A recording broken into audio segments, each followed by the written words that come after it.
Alors, ici, nous allons voir comment créer un nouveau document et manipuler plusieurs documents, euh, les uns dans les autres, les uns avec les autres. Alors, nouveau document, tout simplement, on va dans Fichier, Nouveau, et ici, on a une fenêtre qui nous demande de rentrer un certain nombre d'informations. Alors, il y a le nom, on peut mettre le nom de votre document ici, on va mettre voiture, on va travailler sur voiture par exemple. Ensuite, document type, vous avez ici un ensemble de présélections papier américain, papier internationaux A4, A3, plutôt voilà, des dimensions photo, web, des résolutions typiques pour le web.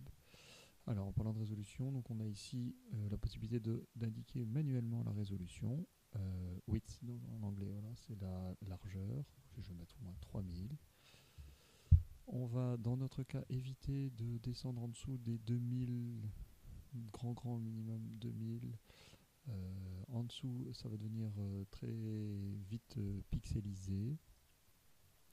N'allez pas trop haut non plus parce que les ordinateurs qu'on a ne sont pas forcément très puissants, donc trop grande image, ça va être un petit peu compliqué à gérer pour lui. Donc ici, bon, pour mon ordinateur, je vais mettre 3000, mais on va rester entre 2000 et 3000, ce sera très bien. 2000 et 3000 quoi? Ici, en l'occurrence, ce seront des pixels, car on va travailler sur l'écran. Euh, Vous avez la possibilité ici de changer les unités de mesure. En général, on travaille plutôt en pixels quand on est sur écran et en centimètres ou millimètres quand on est sur écran à destination d'une impression. On travaille sur l'imprimerie. Alors, comme on travaille sur écran, ici on va garder des valeurs en pixels. Donc on met 3000, ici en l'occurrence pour mon exemple, 3000 sur 2000 par exemple, voilà, 2000 pixels. La résolution, comme il s'agit d'un travail sur écran, elle peut rester ici à 72, là, c'est pas mal. Souvent, on travaille avec du 100, mais là aussi, comme petit ordinateur, on va rester avec une valeur de 72. Si votre projet est à destination de l'imprimerie, donc là 105 cm sur 70 cm, vous devrez changer de résolution et au moins travailler à 300 points par pouce, pixels par pouce, pardon, c'est-à-dire avoir une résolution plus dense au niveau donc du nombre de pixels par pouce ou centimètre, pour que à l'impression le nombre de pixels soit suffisant pour que votre image ne soit pas dégradée lors de l'impression.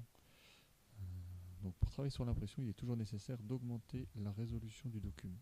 Ici, on va rester en 72, ce sera très bien pour le travail qu'on a à faire.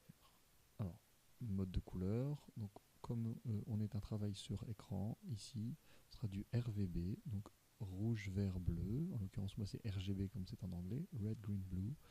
Donc, ce sont les trois canaux de couleurs que l'on travaille sur écran. À nouveau, si on travaillait à destination de l'imprimerie, l'impression, on va plutôt choisir le cyan, magenta, jaune et noir, donc le CMJN, ou en anglais CMYK, cyan, magenta, yellow and black pour le cas. Voilà, pour décomposer les canaux de couleurs lumineux en canaux de couleurs euh, pigmentaires pour que la machine puisse comprendre de quelle couleur primaire il s'agit. Euh, donc nous on va rester en RGB, RVB, red, rouge, vert, bleu. 8 bits c'est tout à fait bien, par couche, c'est largement suffisant pour un travail de base comme ça sur votre écran. Aller au-delà sur le matériel qu'on a n'aurait pas beaucoup de sens. Maintenant, si vous travaillez comme photographe ou pour des projets plus compliqués, plus précis, il faudra évidemment monter, notamment quand il y a des dégradés, par exemple. On va aller au-delà de 8 bits par couche. Alors ensuite, l'arrière-plan en blanc, c'est bien, on va le laisser blanc. On aura toujours de toute façon la possibilité de le changer par après. Les profils de couleurs, ça on va pas y toucher pour l'instant. Les profils de couleurs, on va le laisser tel quel, donc pas de management, pas de gestion des profils de couleurs pour ce projet-là. Ça aussi, c'est très utile quand vous êtes dans une chaîne de travail et qu'on vous demande de garder un profil tout au long de la chaîne, de la prise de photo jusqu'à l'impression, par exemple. Eh bien, vous allez appliquer un profil typique pour un projet ou pour qu'une société utilise. Voilà. Il en existe pas mal. On va le laisser tel quel pour l'instant. On n'a pas besoin d'aller à ce niveau de détail. Pixel aspect ratio, donc c'est la dimension des pixels, on va laisser comme ça pixels carrés, ce sera très bien. Là aussi, quand on travaille la vidéo, par exemple, ça c'est une valeur qui est intéressante à changer. Ok, pour l'instant, on en reste là et on crée notre premier document. Premier document, donc, qui, comme il nous l'a indiqué au début, a un arrière-plan blanc. Alors ici, je fais avec ma molette. Donc là, vous avez ici l'indication mouse wheel up, mouse wheel down. Donc j'avance, je recule. En fait, vous pouvez, avec votre molette, modifier le zoom de votre plan de travail. Par défaut, c'est pas toujours le cas. Vous ne pouvez pas toujours le faire. Donc vous devrez alors faire CTRL- et CTRL+ pour... Donc, il n'est pas écrit sur le côté, mais c'est CTRL+ et CTRL- pour augmenter et diminuer. Sinon, dans édition préférences, alors hop, ici ça se trouve de mémoire, voilà, dans les outils vous avez zoom ici, donc zoomer avec la molette de la souris à activer, voilà. Quelque chose à désactiver par contre qui peut être plutôt pénible, ce serait ici l'enable flick panning, donc empêcher ça, que l'écran bouge pendant que vous faites un déplacement. Vous allez voir, c'est pas très agréable, c'est pas très utile. Vous pouvez toujours le désactiver. Si c'est activé, c'est pas un problème non plus. Ok, donc maintenant je peux zoomer et dézoomer. Alors, sur ce document, je vais aller chercher par exemple une nouvelle photo que je vais modifier, que je vais transformer. Donc je vais sur Google, je vais chercher une voiture, je vais prendre une Dodge, image. Alors ici, quand vous allez faire des recherches d'images, vous devez toujours penser à la résolution de votre image et ne pas prendre une image trop petite. Par exemple, je vais prendre celle-ci. Voilà. Clique dessus. Ouais, je reviens en arrière. Hop, je vais prendre plutôt une image directement accessible, si c'est possible. Voilà, ouvrir l'image. Voilà. Je l'enregistre sur mon bureau, par exemple. Dodge. Voilà. Je retourne dans Photoshop. Plusieurs manières d'amener des images dans Photoshop. Ici, par exemple, je vais dans Fichier, Ouvrir, et je vais rechercher mon image qui se trouve ici, Dodge. Ah, voilà, elle apparaît là. Quand j'ai fait ma recherche, je ne me suis pas tellement soucié de la résolution de l'image.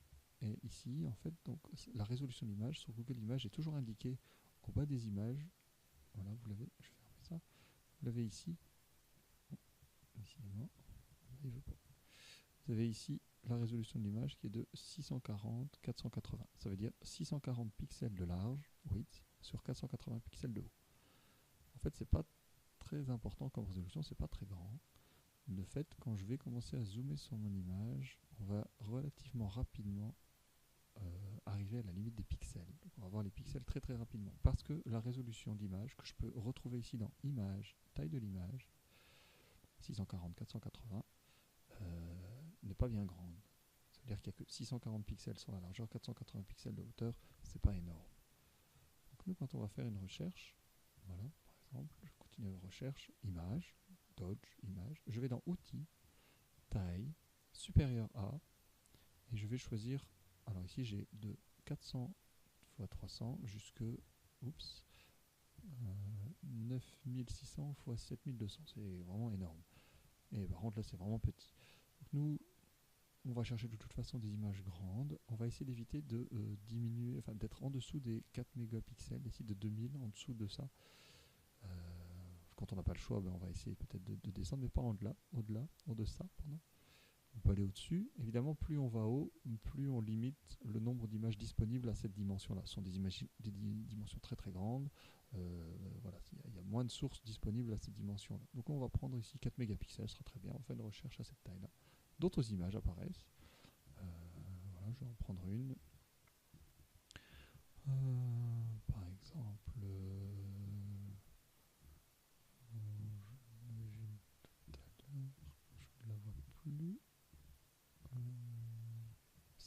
qui est bien détachée du fond, ou mieux encore peut-être celle-là. Voilà, parfait. Ici, la résolution d'image est de 3000 x 2250. Nettement plus confortable pour travailler. Je vais aller dessus. Alors elle est où? Elle est ici. Voilà, je vais ouvrir l'image dans un nouvel onglet. Pareil, je l'enregistre. Dodge rouge par exemple. Rouge, voilà. Je retourne dans Photoshop et ici, fichier ouvrir. Je vais chercher ma Dodge rouge. Ok. Quand on regarde comme ça de loin, on a l'impression que les deux images sont identiques. Or, ici en bas, vous avez mon facteur de zoom. Donc, CTRL ALT et 0, met mon image à 0. Si, voilà, à 100%, ce 0 ça veut dire à 100%, pardon. Ici, je suis à 33%. Si je la mets à 100%, voilà, la taille est déjà bien plus grande. Et ici, j'ai une possibilité de zoom bien plus importante parce que la résolution est beaucoup plus grande. Là, ici, je peux à peine voir la jante proprement. Et ici, ben, voilà, si je la mets à peu près voilà, à la même taille, j'ai quand même une définition bien plus importante sur cette image-là. Entre celle-ci, 400-300, voilà, ici, voilà, 3000 et 2000, c'est quand même bien différent. Alors, travailler les images. Ici, par exemple, on va pouvoir manipuler ici des onglets. Donc ici, c'est vrai que je passe d'une image à l'autre. Voilà, ici, ça c'est mon document de base. J'ai ouvert ma première image, voilà, et j'ai ouvert la seconde. Chaque fois qu'une image va être ouverte, Photoshop va créer un onglet. Et l'utilité de ces onglets, c'est de pouvoir passer d'un document à l'autre facilement.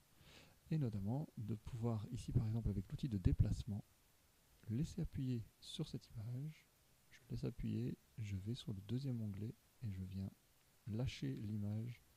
Ici par contre l'image a un profil, on ne s'en occupe pas. Voilà. Vous voyez la différence de résolution quand je mets l'une à côté de l'autre, c'est vraiment différent. Il y a vraiment une grande différence entre les deux images. Qu'est-ce qui s'est passé ici?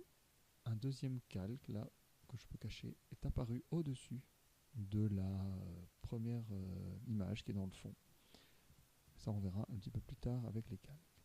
Nous, ici, ce qui nous intéresse, c'est de pouvoir manipuler les documents et de passer de l'un à l'autre. Donc, je peux très bien ici prendre l'arrière-plan de la Dodge rouge, prendre l'outil de déplacement, je laisse appuyer, je ne lâche pas, je vais dans mon document vierge, je reviens là et je lâche. Et mon image est apparue donc dans un calque au-dessus du calque d'arrière-plan. Dernière chose, ici avec mes documents. Donc, chaque document, il faut bien noter que chacun, quand je vais sur chaque document, a un calque, a une fenêtre des calques qui lui est propre. Ici, j'ai bien mes deux images. Voilà. Ici, je n'en ai qu'une. Et ici, j'ai mon document vierge et ma voiture au-dessus. Je peux afficher, si je le souhaite, dans voilà, ou fenêtre arranger. Et alors là, je peux choisir des modes d'affichage. Même ça va pas aller. Voilà, qui ne sont pas forcément de voir une image ou l'autre. Voilà. Voilà, je peux modifier comme je veux voilà, la résolution la résolution de visualisation de chaque image. Voilà, séparément. Parfois, ça peut être très utile. Je peux revenir aussi, voilà, à consolider, voilà, ici remettre tous les images, voilà, dans un onglet séparé.